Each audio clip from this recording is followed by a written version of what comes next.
दोस्तों, कहानी शुरू करने से पहले कमेंट में नमो बुद्धाय लिखकर वीडियो को लाइक और सब्सक्राइब जरूर करें। तो चलिए शुरू करते हैं इस कहानी को। एक नगर में राजेश नाम का एक युवक रहता था। वो युवक बहुत गरीब था।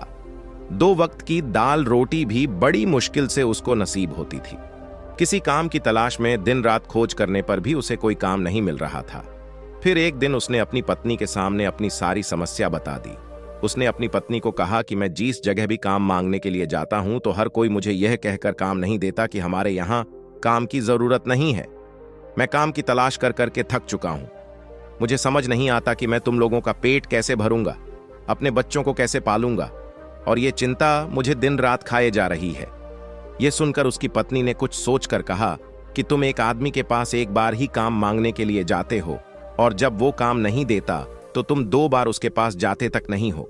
अगर तुम्हें उनसे काम लेना है तो तुम्हें हमदर्दी जतानी होगी। तुम्हें उनसे हमदर्दी हासिल करनी होगी, अपनी गरीबी दिखानी होगी, ताकि वो लोग तुम्हारी मजबूरी समझकर तुम्हें काम पर रख लें। इसीलिए शर्म मत करो, उन्हें अपनी मजबूरी बताओ, अपनी गरीबी बताओ, और इसी उपाय से तुम काम पा सकते हो। ये बात राजेश के मस्तिष्क में बैठ गई और अगले दिन काम मांगने के लिए वो उसी सेठ के पास जा पहुंचा जहां पर वो पिछले दिन काम मांगने के लिए गया था। लेकिन इस बार उसने हाथ जोड़कर उस सेठ से प्रार्थना की, उससे विनती की कि वो बहुत गरीब है और उसे काम की बहुत आवश्यकता है। वो जो कुछ भी उसे देंगे उसमें संतुष्ट हो जाएगा, पर कृपया करके मुझे अपने यहाँ काम पर रख लें। उसकी ये हालत देखकर उस सेठ ने उसे अपने यहाँ काम पर रख लिया। वो रोज वहां पर काम पर जाने लगा। अंदर ही अंदर वो खुश तो था कि उसे काम तो मिला, लेकिन उसे वेतन दूसरे लोगों से कम मिलता था। वही काम जो दूसरे लोग कर रहे थे उन्हें ज्यादा वेतन मिल रहा था और इससे कम वेतन मिल रहा था। जब इस बारे में उसने अपने सेठ से कहा तो सेठ ने कहा कि देखो भाई, तुम्हें काम की जरूरत थी, मैंने तुम्हें काम दिया। मेरा धन्यवाद करने की बजाय तुम मुझसे शिकायत कर रहे हो। यह सुनकर रिंकू वहीं पर चुप हो गया। बात कहीं ना कहीं सत्य थी। सस्ती सेठ ने तो उसे उसकी मजबूरी के हिसाब से ही काम दिया था और इसीलिए वो उसे अपने अनुसार ही वेतन देता था। लेकिन धीरे धीरे उसने ये बात अपने सगे संबंधियों और अपने दोस्तों को भी बताना शुरू कर दी कि उसका सेठ कैसा आदमी है और उसे कितना वेतन देता है। समय बीतता रहा और राजेश पूरी लगन के साथ अपना काम करता रहा। लेकिन अब परिस्थितियां बदलने लगी थीं। सेठ अब राजेश से दूसरे लोगों से ज्यादा काम लेता था और उसे कम वेतन उसे देता था। ये बात राजेश के मन को बहुत खलती थी। वो दूसरों से ज्यादा मेहनत कर रहा है और उनसे कम वेतन पा रहा है। इससे उसके आत्मसम्मान को बहुत गहरी चोट पहुंची। अब धीरे धीरे उसका मन अपने काम से हटने लगा। उसका मन काम में लगता ही नहीं था।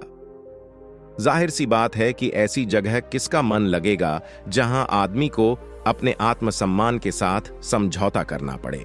इसीलिए जल्द ही उसने अपना काम छोड़ दिया और वो घर पर आकर खाली बैठ गया। अब उसके पास घर का खर्चा चलाने के लिए भी पैसे नहीं बचे थे। इसीलिए उसने अपने सगे संबंधियों और अपने दोस्तों से सहायता मांगने शुरू की। लेकिन उसके दोस्त उसके सामने तो उसे दया का पात्र समझते थे, उसे दिलासा देते थे, लेकिन पीछे से उसका मजाक उड़ाते थे। वो कहते हैं कि कितना बेवकूफ है, सेठ ने इतना काम लिया और बेचारे को पैसे भी नहीं दिए। अरे हम इसको पैसे दे दे तो ये कल हमारा भी पैसा वापस कर पाएगा। इसकी ऐसी हालत है, काम तो इसके पास कुछ है नहीं, पैसा कहां से लाके देगा। और इसी वजह से राजेश की हालत दिन ब दिन खराब होती जा रही थी। अब वो दिन रात तनाव में रहने लगा था। वही दोस्त, वही सगे संबंधी जो उसके अपने होने का दिखावा कर देते, वो उसे दया का पात्र समझ रहे थे, उन्हें उसके ऊपर तरस आ रहा था। सब लोग आकर उसे ध्यान तो बहुत देते थे, लेकिन कोई सहायता नहीं करता था, और अक्सर ऐसा ही होता है। ध्यान देने वाले तो बहुत मिल जाते हैं, लेकिन मदद करने वाले, उंगली पकड़कर, हाथ पकड़कर आगे चलाने वाले कितने लोग मिलते हैं। एक दिन उसे पता चला कि पड़ोस के गांव में एक बौद्ध भिक्षु आया हुआ है जो बहुत ही ज्ञानी है। राजेश इतना तनाव में था कि उसे कोई रास्ता नजर ही नहीं आ रहा था। इसीलिए जाने या अनजाने वो उस बौद्ध भिक्षु के पास पहुंच जाता है। वहां पहुंचकर वो सीधे उनके पैरों में गिरकर रोने लग जाता है। वो रोते रोते उन्हें अपनी सारी परिस्थिति बताता है। उसे बताता है कि किस तरह उसके सेठ ने उसका फायदा उठाया और उसके सगे संबंधी उसके साथ कैसा व्यवहार रखते हैं। सारी बातें सुनकर बौद्ध भिक्षु ने उसे चुप कराते हुए कहा कि बेटा, ये सारी समस्याएं तुम्हारी बुद्धिहीनता, तुम्हारी मूर्खता के कारण उत्पन्न हुई है। अगर तुम्हारे अंदर विवेक होता तो इनमें से एक भी समस्या तुम्हारे मन को दुखी नहीं कर सकती थी, लेकिन तुमने अपने अविवेक के कारण, अपनी मूर्खता के कारण खुद ही अपने रास्ते में कांटे बिछा दिए। आज मैं तुम्हें 7 बातें बता रहा हूं जो भूल कर भी किसी को मत बताना, और इन बातों का अनुसरण करते हुए तुम बाहर से मिलने वाले दुखों को दूर कर ही सकते हो जो बेवजह दुनिया की वजह से तुम्हारे अंदर पनपते हैं। पहली बात जो किसी को नहीं बतानी चाहिए वो है अपनी मजबूरी। अपनी मजबूरी का दिखावा करके दूसरों का दया पात्र बनके उनकी सहायता लेने की गलती कभी मत करना। हो सकता है कि आज वो तुम्हारी मजबूरी देखकर तुम्हारी सहायता कर दें, लेकिन कल वो तुम्हारा फायदा उठाने से भी नहीं चूकेगा, और अगर फायदा भी नहीं उठाया तो दूसरों के सामने तुम्हारा मजाक बनाने में वो आदमी कभी नहीं चूकेगा। इसीलिए कभी भी अपनी मजबूरी का दिखावा मत करो। अगर घर में 2 रोटी है, सूखी रोटी है, तो वही खाकर सो जाओ, लेकिन दूसरों को इसके बारे में भनक तक नहीं लगनी चाहिए। जरा आप खुद सोचो, मजबूरी बताने का क्या मतलब होता है? एक इंसान का या तो वह दूसरों से सहानुभूति हासिल करना चाहता है या उनसे कोई आर्थिक मदद चाहता है, लेकिन अगर दोनों ही परिस्थितियां आप देखें तो दूसरा आदमी आपका फायदा उठाने से नहीं चूकेगा, और अगर वो फायदा नहीं भी उठाएगा तो अपनी नजर में तो वो आपको मूर्ख ही समझेगा, बेवकूफ समझेगा, और दूसरों के सामने आपका मजाक तो जरूर बनाएगा। इसीलिए अपनी मजबूरी के बारे में कभी किसी को मत बताना। दूसरी बात जो किसी को भी नहीं बतानी चाहिए वो है अपनी अतीत की गलतियां और भविष्य की रणनीतियां। जरा सोचो कि अगर हम अपने अतीत की गलतियां किसी दूसरे को बताते हैं तो उसका क्या प्रभाव होगा। वो गलतियां ठीक तो नहीं की जा सकती, जाहिर है, तो उन्हें बताने का क्या मतलब रह जाता है। आप अपने अंधेरे पक्ष को खुद दुनिया के सामने बता रहे हो, खुद अपनी गलतियां दूसरों के सामने बता रहे हो। इससे उस आदमी की नजर में आपका एक चरित्र गठित हो जाएगा और वो भविष्य में हमेशा आपको उसी नजरिए से देखेगा। इसीलिए किसी भी आदमी की नजर में अपना चरित्र गठित मत होने दो, और जरा सोचो कि आप व्यर्थ में ही अपने भविष्य की रणनीतियां दूसरों के सामने बता रहे हो। जो लोग आपके काम का हिस्सा ही नहीं हैं, उनके सामने अपनी भविष्य की रणनीतियां, अपनी डींगे हाँकने का क्या फायदा? वो लोग आपकी सहायता तो नहीं करेंगे, लेकिन आपकी भविष्य की रणनीति यों में बाधा जरूर बन सकते हैं। आप खुद अपने विवेक का इस्तेमाल करिए और सोचिए कि आपके साथ भी ऐसा हुआ है कि आपने अपनी भविष्य की रणनीति किसी को बताई हो और वो कामयाब ही ना हुई हो। जरूर हुआ होगा। जरा गौर से सोचिए। तीसरी बात जो किसी को नहीं बतानी चाहिए वो है अपने घर की बातें। जो भी हमारे घर के अंदर आपस में बातचीत होती है, हमारे माँ बाप के साथ, हमारी पत्नी के साथ, हमारे बच्चों के साथ, वो बातें परिवार तक ही सीमित रहनी चाहिए। अगर आप इन बातों का दूसरों के सामने ढिंढोरा पीटते हो तो दूसरों को आपके घर में घुसने का एक मौका मिल जाता है और वह इसका फायदा उठाने से कभी नहीं चूकेंगे। वो आपके परिवार के सदस्यों को आपसे दूर लेकर जाने की कोशिश करेंगे।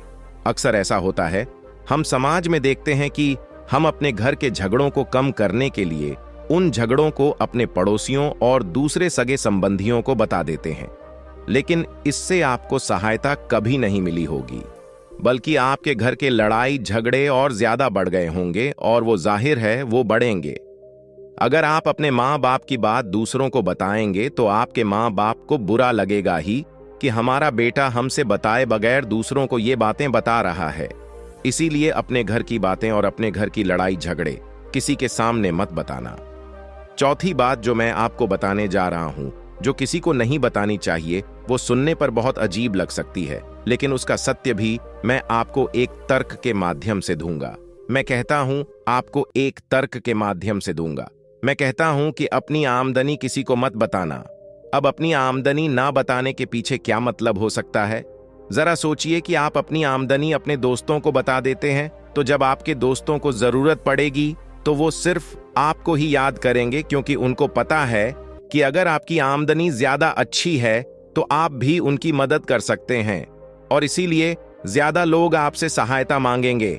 और जब आप उनकी सहायता नहीं करेंगे तो वो सोचेंगे कि इस आदमी के पास पैसे हैं मेरी सहायता कर सकता है, लेकिन यह सहायता कर नहीं रहा है और इसीलिए आपकी आमदनी आप दोनों दोस्तों के बीच एक झगड़े का कारण हो सकती है। कम आमदनी होगी तो लोग मजाक उड़ाएंगे और ज्यादा होगी तो सहायता मांगेंगे, तो अपनी आमदनी बताने का कोई मतलब नहीं है। पांचवी बात जो मैं आपको बताने वाला हूं उसे आप गांठ बांध लेना और किसी को यह बात मत बताना। अपनी कमजोरियां और अपनी ताकत। अक्सर इंसान को पता नहीं होता है कि उसकी कमजोरी या उसकी ताकत क्या है, लेकिन अगर आपको अपनी कमजोरी और अपनी ताकत पता है तो पहली बात तो आप बहुत ही बुद्धिमान आदमी हैं, और दूसरी बात कि आपको ये बातें किसी से साझा नहीं करनी है, क्योंकि अगर आपकी कमजोरी या दूसरों को पता चल गई तो वो आपकी कमजोरियों का फायदा उठाएंगे, और अगर आपकी ताकत पता चल गई तो वही ताकत आपकी कमजोरी बन जाएगी, क्योंकि वो ताकत दूसरे आदमी को पता है और वो ताकत की कार्ड भी ढूंढ ही लेगा।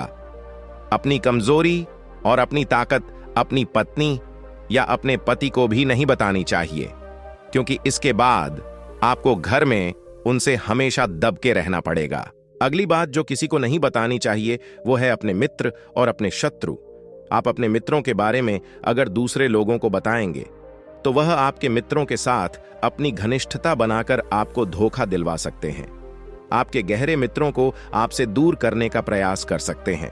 अक्सर आम आदमी ऐसा नहीं करता, लेकिन आपके दुश्मन ऐसा करने की कोशिश कर सकते हैं, और दूसरी तरफ आपके शत्रु का भी किसी को नहीं पता लगना चाहिए, क्योंकि आज जो आपका मित्र है अगर कल वो आपका दुश्मन हो गया तो वो आपके दुश्मन के साथ ही मिलकर आपको परास्त कर सकता है, आपको धोखा दे सकता है।